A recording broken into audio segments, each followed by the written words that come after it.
Hey friends, welcome back to the Happy Homeowner Podcast, Outdoor Edition. My name is Dan Keller, and I believe that owning a home is the largest and most valuable asset we have, second to our time.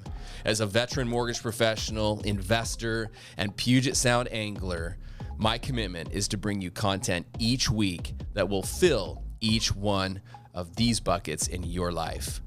Jump on board with us today, enjoy the show, and we'll see you back in the marina. Hey, welcome back to another outdoor edition of the Happy Homeowner Podcast. I've got my consistent partner here, Conner, seems to show up twice a month with me. We got something going here with this whole outdoor edition specific to fishing, but we've got an incredible guest today. We had Joey Pyburn. Now, you might know Joey from the Outdoor Line on 710 ESPN radio every Saturday from 6 a.m. But if you don't know him from that, I know him because he's the bait guy. He's the owner of Ray's Baits, and we get all of our herring from him. And it's something that I've been trying to improve over the last few years, fishing with guys like Conner and a couple of my other friends that just live and die by bait. But he's the bait guru. So, Joey, welcome. Yeah, thank you very much. That's quite an introduction. I've been running Ray's Bait for about 10 or 12 years now. My Uncle Ray is retired and living the dream, doing way more fishing than I do. And we just love bait, man. I mean, it's one of those things. I started fishing when I was a very young kid, and every summer I would come up and fish with my Uncle Ray, and he'd take us out on the water and we'd go help him pump shrimp. And I just kind of knew from a young age, like, I like this whole thing. It's kind of different. You know, you could be getting sand shrimp one day and then we're processing herring another day. You know, obviously we do a lot of eggs and coon shrimp, and just allows me to have my hands on a lot of different products. Yeah, for sure. And then obviously, man, I'm just a junkie, dude. I'm a hardcore fishing junkie. I got big time problems, so it just kind of keeps me in the fishing world. Yeah, well, that's what I love about bringing Conner in from John's Sporting Goods. Conner's connected to a bunch of guys like you, and when we bring in fishing guides and local business owners that are just out there, they've put in the work. You know, you're out there every single weekend. You're out there as much as you can fishing. You see what's going on, and you know, just like in business, you learn from, you know, my daughter's a senior in high school and she's going off to colleges and she wants to go into business. And I'm like, you know what, you spend 1 year with me and I'll teach you 10x more than a college professor that's never ran a business will teach you in 4 years getting a business degree, right? Exactly. It's the same thing with fishing. It's the same thing with hunting and the fundamentals. So there's some core fundamentals. We were just talking about this. Hey, when spoons and ace highs are working, it's easy. Everyone's catching fish. But when those aren't working, and you got a guy like Joey out there spinning a herring, running a herring right, that could be the difference you putting fish in the boat and not. And so we're going to spend some time. Yeah, Conner's got a bunch of goodies here for us. Always bring goodies, yes. Always got the goodies. We're going to talk a little gear. We're going to talk, let's start out kind of talking about, because we're knocking on the door of July, right? So let's talk about the openers, some regulations, some gear, and then what we're going to do is we're going to get in and we're going to have Joey put on a clinic in regards to rigging bait. So start with some gear and some regulations. Well, let's focus on the area that I'm sure a majority of us are going to focus on. That's Area 9. That's opening July 18th, and it's through the 20th, so we get a Thursday, Friday, Saturday. We're keeping 2 fish. One can be a hatchery Chinook, and in Area 9, you can keep a hatchery coho too. So it's a resident coho, but it has to be clipped. You go down to 10, same opener, 18th through the 20th. Your daily limit's 2. One hatchery king can be obtained. And then we can actually keep either or down there for coho. So you can keep wild or hatchery coho. What it is, we're fishing them right now. I fished it yesterday. We caught 50-50 hatchery to wild ratio. Then we'll talk about Area 7. 7's opening the same dates, the 18th through the 20th. Same limit, daily limit's 2 salmon. One can be a hatchery king, and up there you can keep a hatchery coho too. So if you get out there early and catch your kings, you have the opportunity to bring home a coho too. So pretty cool stuff for sure. I love it. I love that. And that's July 18th. So July 18th. How the tide's looking? I know you did some research this morning too. Yeah, I did the Port Townsend tides because more than likely that's where you and I will be. Is up at Port That's where Townsend. a lot of us are going to be. That's where a lot of us are going to be. It's a great spot, especially this middle of July. It's a great fishery. So we have a high tide. Obviously, none of us are going to get this one. It's at midnight. It's a 7-foot tide. But this second tide, we have an outgoing tide, which is a great fishery for mid-channel bank. I do like fishing the beginning of the outgoing tide because it kind of pulls them fish around Marrowstone, but we won't get to that. So your low tides, it's a -1 tide, and it's at 825. So we're going to be kind of fishing the middle and the end of that outgoing tide. So as far as positioning where we're going to fish, it's going to kind of change, where we're going to start and where we're going to fish. But a perfect tide for mid-channel. We like fishing that when the tide's going out. So definitely a preferred. And then we have another high tide. It's later in the evening. It's at 5:37, and it's an 8.2 foot tide. Yeah. So pretty good. And don't sleep on those high tides at mid-channel. A lot of guys think that that's just a low outgoing tide fishery.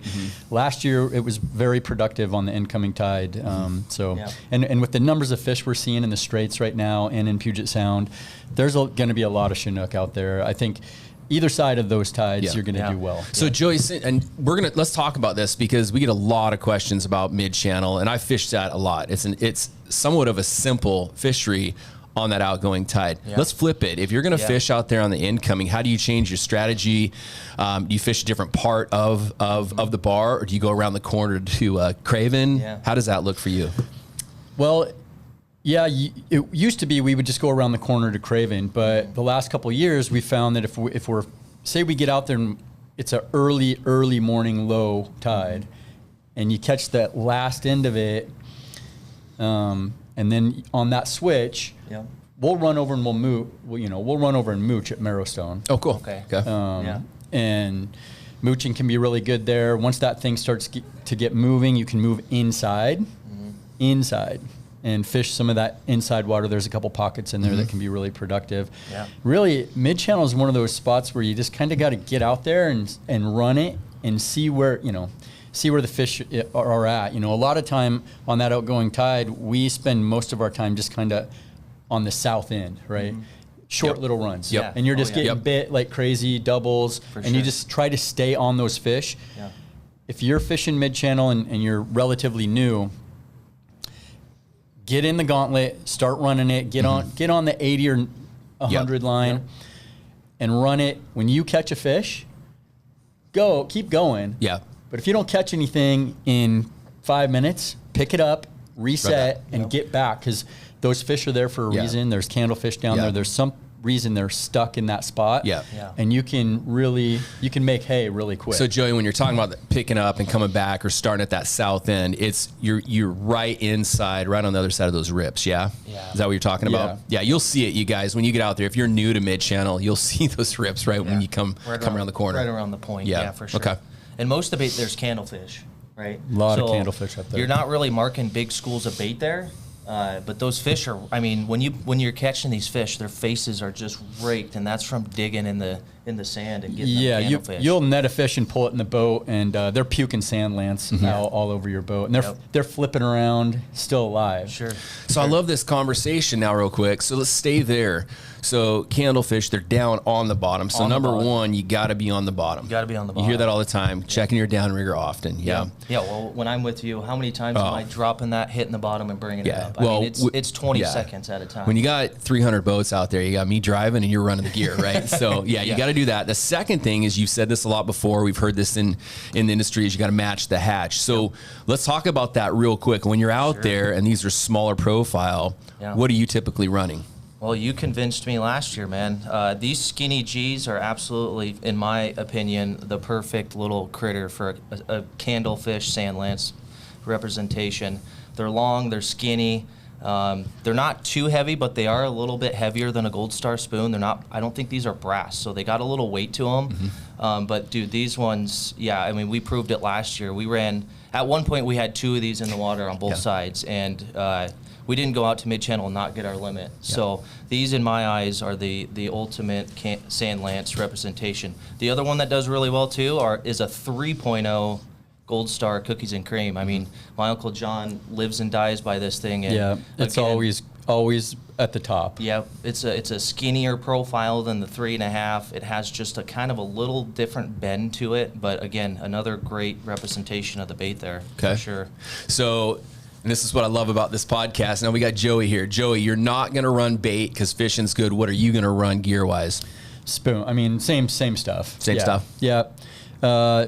We'll mix it up, though. We rarely run the same thing on each side of the boat. Okay. Tom is going to run something completely different than I am. I will always start with bait at mid-channel, but once it's on and I know the fish are there, spoons are just, you're more efficient. Yep. And, you know, sometimes you're talking about a very short window when the bite is on. Yeah. And if you're running bait down there and you get whacked, now you got to bring it back up. You know, when it's on, it's on. Yeah. Spoons, you can you know, really use your time in that bite wisely and for sure. and get your limit quickly. Yeah. Love You that. want your gear in the water as long as I'm a possible. fan of coho killers, that really Okay. skinny profile. And like Conner said, I mean, I live in the dirt. Pretty much anywhere I fish, I live in the dirt. You know, a lot of these Chinook that come into Puget Sound are focused on sand lance coming out of the gravel. Yeah. So anytime you can get your gear right there in their face and you have a spoon or bait presentation that looks similar to sand lance, you're going to catch Chinook. Yeah. Love that. Well, I love think that. that's why anchovies work Well, it's so a good well. segue. So let's say it's tougher out there this year. Let's say, hey, the spoons, they're working, but it's slower, and you're going to go with your tried and true. This is a great transition to how you would fish bait out there at Little mid-channel. torpedo it is. Yeah. I'm a fan of 5 1/4s. I'll drop down if for some reason there's years where coho killers outfish the bigger profile spoons. Yeah. Then I'll drop down to a 5-inch anchovy. But these are 5 1/4s. Let's bring that into there we go, into frame there. it is. There it is. Can't hide it, Joey. Okay. They're just the perfect little bait. I Yeah, mean, dude. I love Love herring them. too, but anchovies are very easy to run. You know, you know what I see? Let me see. I got a pin in this one. We'll rig one up here. And I don't, you know, I like to run them a certain way. I like a very tight, almost drill bit spin. Yeah. But, you know, I fish them all over the place. And when the fishing's really good, It doesn't matter. you know, Yeah. I just rig them up really fast and Yep. they're easy to make spin. This is an anchovy special head. Yep. This is the shorter. Now they make a bullet roll that's a elongated fin here. That's what my Uncle Ray runs all the time. He loves it. I don't like them. I don't run them. I can't get the spin I want. You got the spacing on these hooks is a little long for what is going on right now.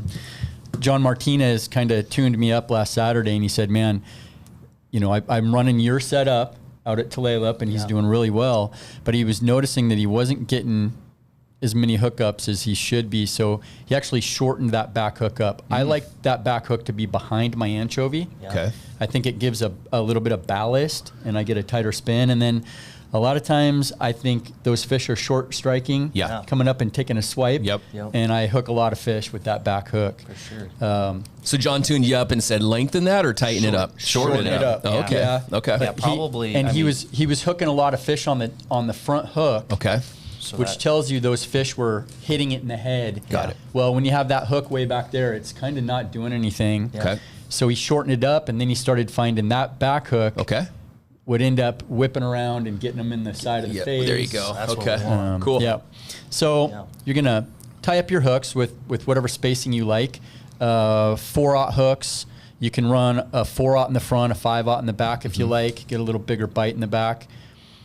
And then you're gonna slide your head on. Yeah, this is the secret. And then you need a toothpick, and it will go right there where your line There's a goes little- through. yeah, a little There's dimple on it. Little hole there, and you're just gonna break that toothpick off, and then that is your tensioner. Yep. So that now that line is tight in there, and I can tension. Anchovy. It's a little weird with the line here, not attached to a. Well, I've noticed too with these when you're putting them in these helmets, if you just tighten that line and keep that anchovy honestly fairly straight, Yeah. that's where you get that really tight roll. Yeah, so you're going to push that little bugger in there, put it nice and snug. You want your forefinger on the tip of that, and you want to be pushing pressure up. Yeah. You're going to run your pin straight through, and that pins that chovy in there. Now, your hook set is really key here. Yeah, this is the Joey, the real trick. quick question on your herring. When you're out on the boat, are those cured up? Are those frozen? How are these prepared before you put them in? I don't pre-brine my Okay. herring or anchovies. I do it when I get to the boat in the morning. Okay. But I mean, I'm getting to the boat at like 4 in the morning. Okay. Getting it all up and running before Nelly gets there usually. And that's my time to kind of do all my bait stuff. Okay. And get the boat ready. I like, as soon as I get up in the morning, these are in my freezer inside the house. Okay. Whatever bait I'm going to use, I pull it out, puncture everything. Yeah. It's starting to thaw at that point. Jump in the car, head down to the marina. At that point, we got 2 bait coolers on the bait table. One is for herring, one is for anchovies. Okay. I like to keep them separate most of the time. I'm a big Procure guy. Yeah. Procure brine and bite, that's all I use really. Maybe a little bit of rock salt in there sometimes. But Toughen 'em up. these baits are, this is Grays Harbor herring, anchovies. And they are extremely well starved. You could run them without any brine if you Okay. wanted to. Yeah. It just, throughout the day, brining is going to protect your bait and make sure that, even if you started at 5 o'clock, Yeah. at 5 o'clock that evening, you still have bait that's going to work. Okay. It's just toughening up the skin, kind of, keeps them in that brine water that doesn't let them deteriorate throughout the day. Sure. As soon as I get them in the brine, then we have a boat ride, right? We'll run up to mid-channel. You get a little bit of time. They're sloshing around in there. Yeah. Throughout the day, they get better and better. Okay. By 10 o'clock in the morning, the bait is Creamy. perfect. And we're usually headed home by then. Yeah. Yeah, for sure. So you got your anchovy in your head. You want to make sure when you take this that the back hook line is on the outside. Okay. Okay. If it's on the inside, when you hook this, it's gonna mess you up. Oh, Just yeah. make sure that's on the outside. So if you can't see this, you guys, he's got that back hook line wrapped around his middle finger on the outer part of that lead hook, or that top hook, Yeah. right? Okay. And then what you want to do is, you're looking to create some type of a bend in this fish so it will spin. You can start mid-body, and you're going to end up with a big bend like this. And it's going to be a wobbly roll, Yeah. which works in some cases. On the Columbia River, that's how we rig them. We want a big wobbly roll. Yeah. Here in Puget Sound, I like to start my hooks relatively close to where the head ends, okay? Because what I want to do is when I bend this hook around, I want the perfect. eye of the hook to be very close to my tensioner. Okay. So we'll sink Hey, one that's a in great here. reference point. So the eye of your hook right in line with that tensioner. So yeah. I'm coming in right about at the back of that Gill plate. fin, Yeah. Oh, you're further back than that. and then I'm gonna come in and around Look at that. and Money. see how close I am to my tensioner. Yep. And this is what I'm looking for. This is what makes a perfect drill bit. I'm looking for, tension that up. I'm just looking for a little bit of a neck bend there. Yeah, look at just that. a little, not much. I don't want a bunch of body bend. That's going to create a wobble. I just want that little bit of a neck bend, and that will spin like a drill bit. Hold that thing up, Connor. You got a white shirt. I think the viewers can see that a little bit better, and hold out in front of you so you can see that bend. It's not. It's very slight. Yeah, it's Very very subtle. slight. You know. I'm just Even gonna if- freeze this and Boom, take right it with there. me to mid-channel. Yeah. Right. Yeah. And then what are you cool- doing with that trail? Doing with that trail hook? The cool thing about leave it. bait, that's Leave it. it. Leave it. Yeah, Okay. you can see how far back that is. Yeah. It's that's an inch past the tail. Yeah. For sure. And Nelly, I don't even have to tie my leaders anymore. Yeah. Nelly ties all my leaders. Beautiful. So Nice. I just tell Nelly what I want, and That's why I bring Connor with me. I end up with 20 of these on the boat all the way I want them. That's what he's actually doing right now, because we'll be at the bubble, and he's tying me up the John Martinis, little shorter Anchovy leaders. That's awesome. But then the cool thing with bait is play with it, you know, tweak it. If you don't like the spin, take it off and try another one. And when you're running this, you're putting it in the water before you send it down to check if it's how you want it to roll. Everything. That's part of the fun. I want to see how good it looks, right? I don't want to just put it in the water and send it. I like watching it. I'm excited. I'll be like, Nelly, come look at this one. And then guess what? When you have a perfect spin, whether it's a herring, a whole herring, you could have a Sitka tie herring where you're just running a whole herring, no head. Cut plug herring, your anchovy setup. The spin is the key. And when you've done it enough, you can look in the water and see that spin, and if there's a salmon, if the salmon sees this, you're going to catch a fish. Wow. So let's talk about that spin, and then what I'll do is I'll ask you if you can think about it when you're out fishing. I think you said you're going out tomorrow, right? Video, if you can, for our viewers of one just spinning in the water real quick and send it to Conner. And what I'll do when I edit this, I'll overlay that. But when we're talking about spin, we're not talking about loopy. We're talking like a football spiral, When I see drill bit with an anchovy, I want that thing turning with almost no wobble. I want it all turning uniformly, like a drill bit would. Like on the Columbia, we'll run like a bigger anchovy, like 6-inch anchovies with a treble hook, and you put this big bend, and you actually run a skewer in them, and it's this big wobbly, like spiral thing, which just I have not. It looks amazing. I haven't been able to get it to work in Puget Sound. Wow, interesting. Okay, then so now let's talk strategy. You've got your anchovy in a helmet. It looks great. Are you running that behind a flasher? What's next on this setup? Yeah, so I'm a big fan of this flasher. I've kind of been cheating on it a little bit this year. There was probably a 3-year stretch there, and Conner knows. This is all I fished for 3 years. This flasher just seemed to work everywhere I went. And it's just like, once something's working, I'm not going to change it a whole lot. But I quite honestly kind of got bored running the same thing and just wanted to see if I could catch fish on other stuff. But this is definitely a go-to, one of the best flashers out there. I always start with a 60-inch leader. Long. You can always shorten them up. You can't ever make them longer. Right? Absolutely. So start with a 5-foot leader at least, and then go from there.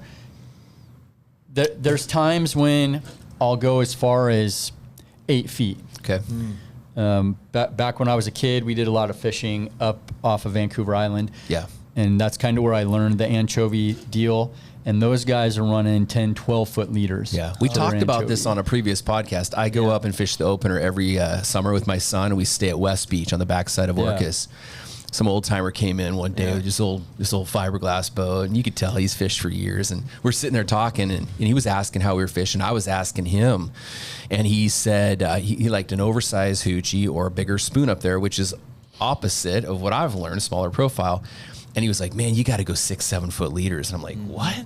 And he was like, try. We went out the next day. I lengthened the leader on that thing, and lo and behold, it worked. Catches fish. Well, there's not a whole lot of things that we can do as anglers to inspire a bite, right? These are the things. The spin. The color of the head you use. The length of your leader. The color of the flasher. The line you're on, and the speed of your boat. That's basically it. So, that's the fun stuff, right? That's all the stuff that makes fishing fun. Leader, real quick, pound test. What do you have a preference there? 30. Fluoro. Obviously, as we move to, Nelly will run 40 on his spoons, which I tend to always go lighter because I like a little more flutter. I think you get better action. If you talk to commercial guys, they run heavy leaders. They'll take this spoon and they will flatten this thing. But you got to remember, they're fishing on the ocean, and their commercial trolling, they are cruising, up to 4 miles an hour. So you're getting a lot of action. Here in Puget Sound, we deal with all these currents. And that's kind of how we get our action. We're trolling with it most of the time. And we want a lot of flutter and action here. These fish in Puget Sound are not like our fish on the coast, right? Fish coming in from the coast, coming down from Alaska, Vancouver Island, those fish are aggressive and feeding, not even thinking about going home. Okay. Once they get into Puget Sound, they change every week. Okay. The closer they get to their terminal area, these fish change, they get less aggressive, and they're harder to make bite. That's why I think I like 30-pound test, just a little more flutter and action on my spoon. Yeah, definitely. Okay. For sure. Cool. Yeah, that makes a lot of sense. So you're running it behind a flasher. Now that's contrary to if you're running a whole herring, right? You're not using a flasher. We had a question in the group. When do you use a flasher? Do you use a flasher? When do you and when do you not? Yeah. So let's talk about that real quick. Cut plug or whole herring, you typically are not running a flasher. No. Yep. No. And that's, when you're running a whole herring or a cut plug, you can run a whole herring with flasher gear. Yeah. Because you're half hitching this herring. You're burying a hook, running a hook through their nose, burying a hook in the side. You're creating the bend by half hitching around and tensioning. Yep. And you can tow that thing 6 miles an hour if you want to. You can go fish tuna with it. It's just gonna fish. Yeah. Cut plug, totally different. Yeah. You got to slow your presentation down. That's why mooching is so productive with cut plugs. We almost always have, if we're running 3 downriggers, we almost always have a whole herring down there. But it's elevated. It's up in the water column. It's on the 3rd downrigger. Okay. We got flasher gear down on both port side, starboard side, and we got that whole herring in that mid water column area. Typically, that's you're thinking, I'm shopping for something a little bigger, right? Okay. So one of those mid water cruisers. Yeah, definitely. Love that.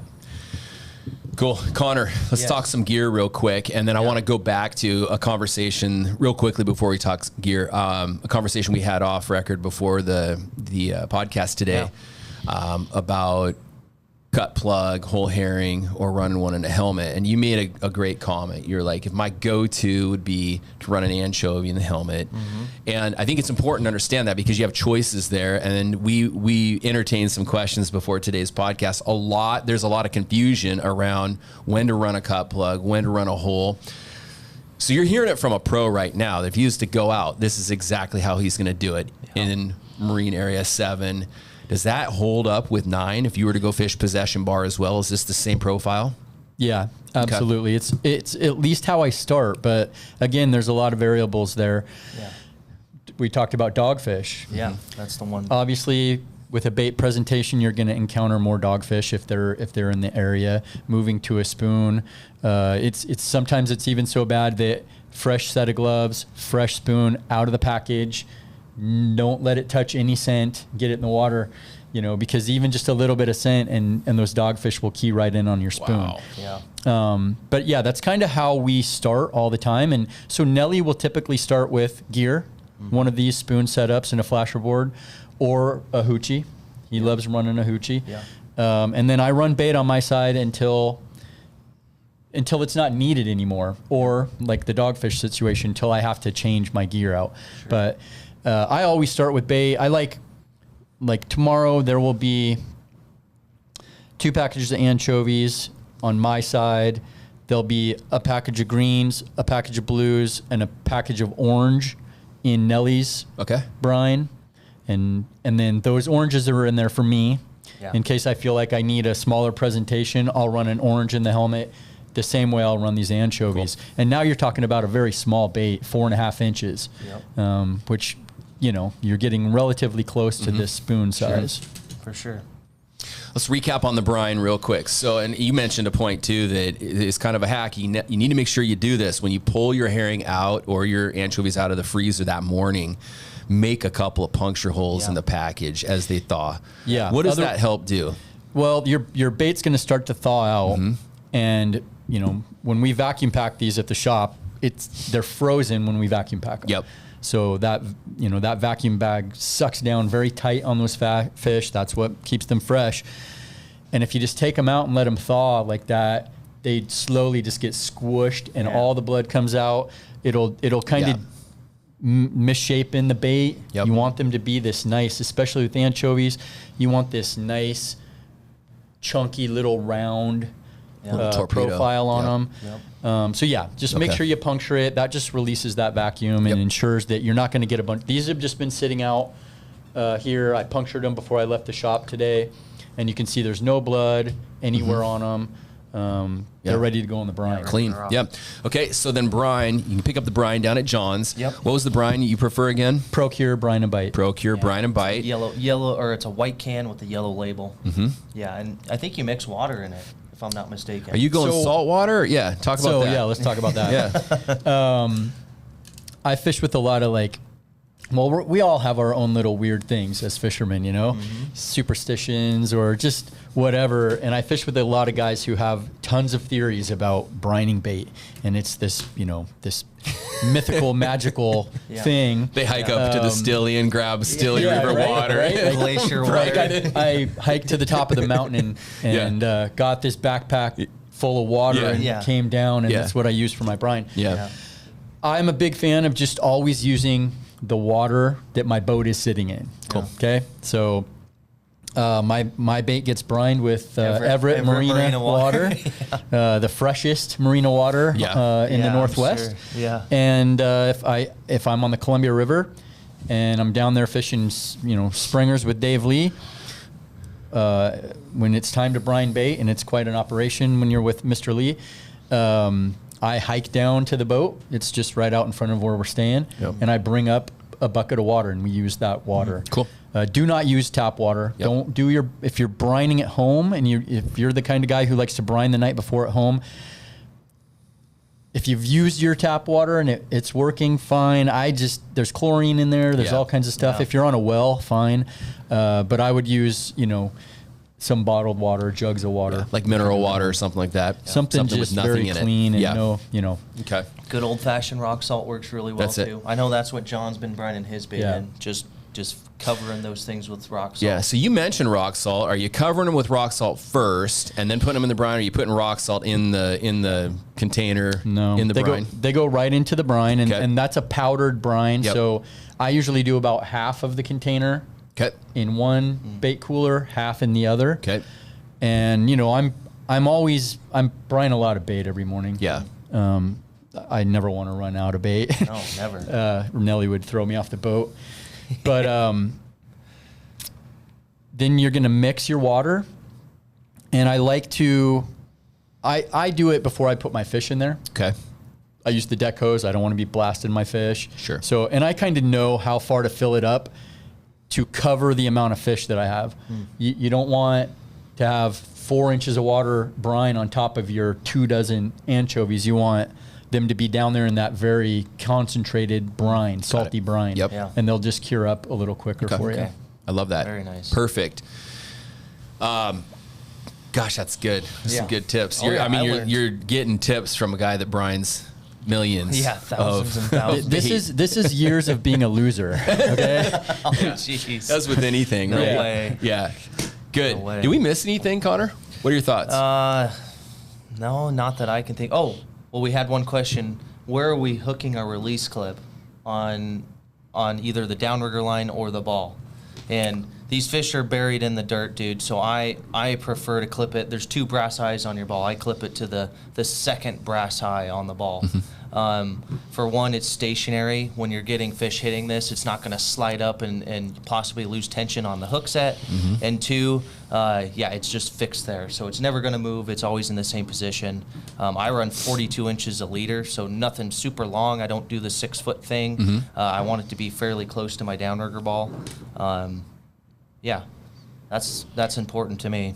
Well, I have a couple questions. So where do you start with your leader length on your spoons? What's your starting length? Dude, I 42 inches. Yeah. And it would be a weird day for me to ever change that length. I put 42 inches a leader on. All of these are rigged with 42 inches, and I won't adjust them at all. Yeah. I know that's I've seen it work so many times. It's just like this cookies and cream spoon and this herringade spoon. Those are the two colors I'm going to use. There's no other drastic color that I'm probably going to put down there, not unless, we all do it when the fishing's tough. We try different stuff. Yeah. But I know if one of these are in the water at all times, that my probability of catching a fish down there that's aggressive, I'm gonna catch a fish. How far do you like to run your flash or spoon behind your downrigger? I run it really fairly close. Yeah. 10 to 12 feet. I don't do the 15 foot, especially at mid-channel. You get in those tide rips and stuff. Those flashers are getting pulled across, to one another. The last thing I want to do is when the bite's happening, untangle stuff on my boat. That's the worst thing in the world. Sure. That's just something that I thought we might want to touch on, especially at mid-channel. It's just one of those, and possession can be that way too. You're dealing with a lot of current. Now, other fisheries where, like at Tulalip, where we have not as much current, I'll run my stuff 50, 60 feet back, which allows me to, I like chasing marks. And if I'm down in the dirt is where I'm usually starting, and I see 3 Chinook at 55, it gives me time to get up there and get to them. But like mid-channel, I would highly recommend you stay very tight to that ball. Remember, your cannonball is a attractant. Okay. You're bouncing on the bottom. You're making noise. You're creating a disturbance. And those Chinook are going to be attracted to that. So I'll run 6 feet behind. That's it. Right tight to the ball. And I run these big glow balls. You have them at the store, right? I don't know if I don't have the glow ones. Does Pulley do? Is he doing some glow? I think he does, but I don't have them. I've seen them though. And I definitely think there's just something to, even if they're not colored, that bouncing on the bottom attracts fish. And I've done it so many times where, you hit the bottom, bring it up, bring it down, bounce the bottom, and it's like bounce, and. I have unlimited resources when it comes to fishing at this point. If I lose a cannonball, it's not the end of the world. In fact, I try to. I try. I mean, in Sitka, I tried, Connor. I did some sketchy stuff, just dragging my cannonball in very rocky, not this kind of stuff you should. And I couldn't lose it. Nellie would flip around and we get it back every time. But in Puget Sound, man, it's there all the time, and I don't know how many times I'll see a fish in the dirt, and I'm a foot off, and I just dump it and let it bounce, and boom, it'll pop it off the rigger. Especially at mid-channel bank, it happens. Mid-channel, it just always. A lot. You hit the bottom and it releases, and you're like, oh crap. Well, you mentioned if you look at a lot of those fish that we catch at mid-channel, on their gills, they have these scrapes. Sometimes they'll have visible, big marks in their gill plates. And that's because they're slamming into the bottom, grabbing those candlefish and encountering rocks and getting beat up. So the closer you can be to the bottom, the better. Absolutely. We had another good question come in about Area 7, so San Juans. Same profile up there. You'd run the same strategy up there in the San Juans? The San Juans, I depending on where I'm fishing up there, I like cut plug herring. I like a slow presentation. Okay. Yeah. I think that a lot of those fish are still very aggressive and actively feeding. And just maybe it's such a mixing of different salmon populations. A lot of those fish are going to the South Sound, and they're not even thinking about going there yet, or they're going north. They're going to the Fraser, Samish. The Samish, which is a fall run. If the fish that are there in July, they're still out there just doing their salmon thing, being highly aggressive feeders, and that's when I like to slow it down and go to a cut plug presentation, and maybe even go to leads and or mooching. But I mean, I've done all of this up there, and it's very productive. But I prefer to go to the cut plug. I've noticed up there too, a lot of those salmon are eating shrimp.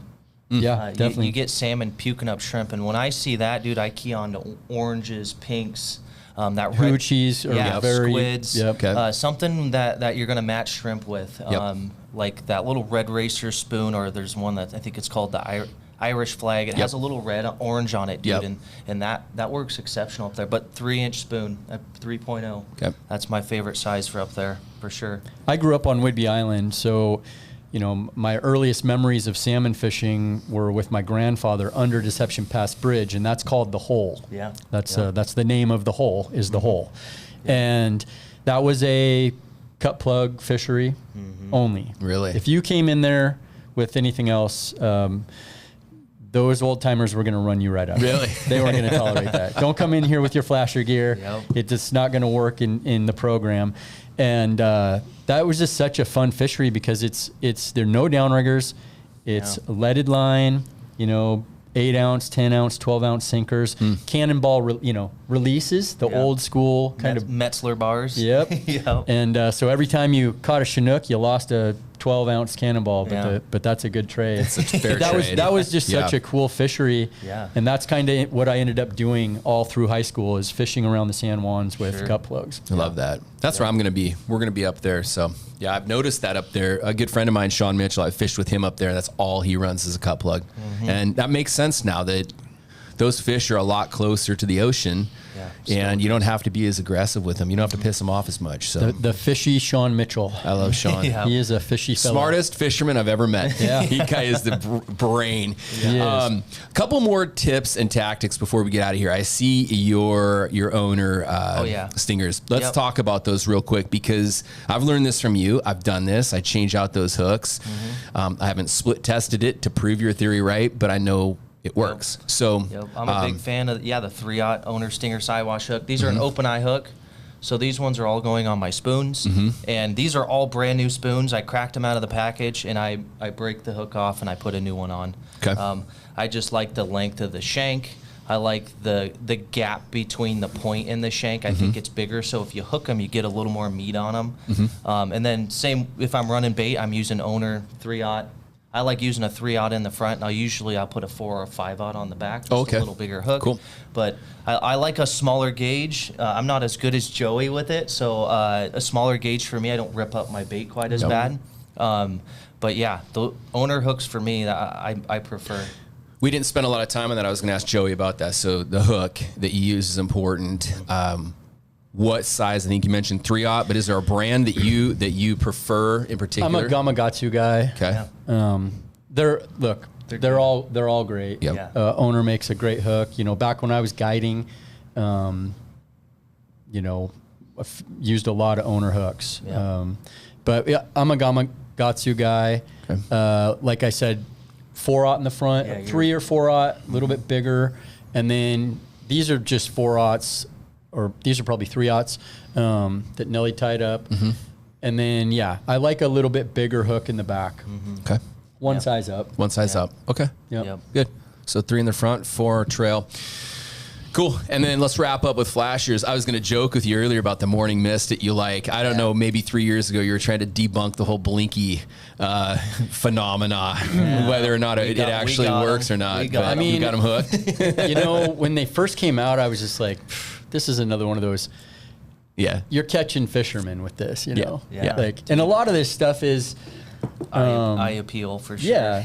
But obviously, I think I came in and got some from Conner and brought them on the boat, and Nelly was like, get that disco ball stuff off my boat. And I was like, well, we're gonna run some tests, and lo and behold, you're still using it. Old Nelly had one on his side pretty quick. Yeah. Yep. I love that. Dude, I remember when the Pro Troll guy came into my store for the first time. Fabian Loomis, he brought me one of these, and it was a test. And me and my buddy Spencer Haug, we were fishing blackmouth. This is when we could fish up at 8-1. We were fishing Green Bank.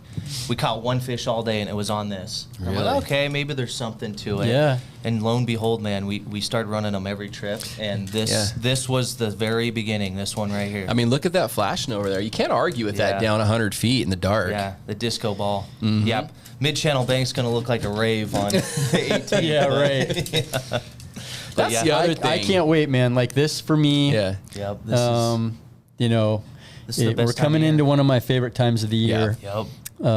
Obviously, back in the day, we'd be up in Area 7, July 1st, going at it, and now we obviously we're pushed back to the 18th. But it's coming. It's almost here. It's going to be fantastic. Yeah. The numbers of Chinook we're seeing from Sitka out on the coast in Nia Bay, inside Puget Sound. Guys are encountering while they're fishing Resi Coho. Yeah. And then the Bubble, which has been off to a great start. Yeah. Probably one of the best I've ever seen. Yeah. And We fished I down. live there, you know. Yeah. I mean, I'm in the Bubble a lot for many, many years. We're going to see some of the best Chinook fishing in Puget Sound we've seen in a long time. Good. Yeah, well, we were down in Area 10 yesterday. We were up at Kingston.